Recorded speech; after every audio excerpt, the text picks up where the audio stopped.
Dream Psychology by Sigmund Freud. Introduction. The medical profession is justly conservative. Human life should not be considered as the proper material for wild experiments.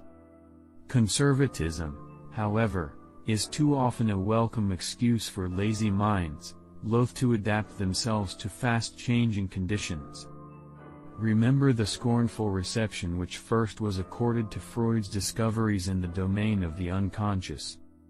When after years of patient observations, he finally decided to appear before medical bodies to tell them modestly of some facts which always recurred in his dream and his patients' dreams, he was first laughed at and then avoided as a crank. The words dream interpretation were and still are indeed fraught with unpleasant, unscientific associations. They remind one of all sorts of childish, superstitious notions, which make up the thread and woof of dream books, read by none but the ignorant and the primitive. The wealth of detail, the infinite care never to let anything pass unexplained, with which he presented to the public the result of his investigations, are impressing more and more serious-minded scientists, but the examination of his evidential data demands arduous work and presupposes an absolutely open mind. This is why we still encounter men, totally unfamiliar with Freud's writings, men who were not even interested enough in the subject to attempt an interpretation of their dreams or their patients' dreams, deriding Freud's theories and combating them with the help of statements which he never made. Some of them, like Professor Boris Sidis, reach at times conclusions which are strangely similar to Freud's, but in their ignorance of psychoanalytic literature, they fail to credit Freud for observations antedating theirs. Besides those who sneer at dream study, because they have never looked into the subject, there are those who do not dare to face the facts revealed by dream study. Dreams tell us many an unpleasant biological truth about ourselves, and only very free minds can thrive on such a diet. Self-deception is a plant which withers fast in the pellucid atmosphere of dream investigation. The weakling and the neurotic attached to his neurosis are not anxious to turn such a powerful searchlight upon the dark corners of their psychology.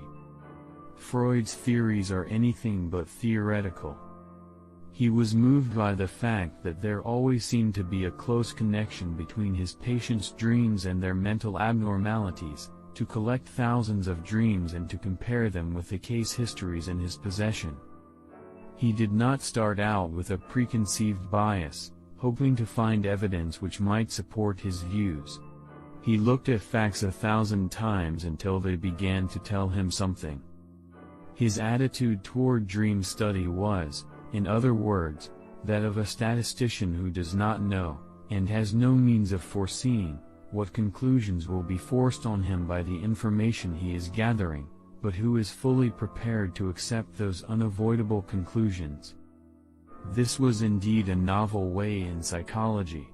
Psychologists had always been wont to build, in what Bleuler calls autistic ways, that is through methods in no wise supported by evidence, some attractive hypothesis, which sprung from their brain, like Minerva from Jove's brain, fully armed. After which, they would stretch upon that unyielding frame the height of a reality which they had previously killed. It is only to minds suffering from the same distortions, to minds also autistically inclined, that those empty, artificial structures appear acceptable molds for philosophic thinking.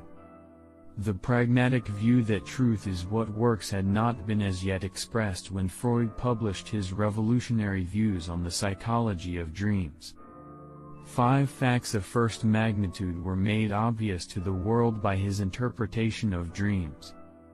First of all, Freud pointed out a constant connection between some part of every dream and some detail of the dreamer's life during the previous waking state.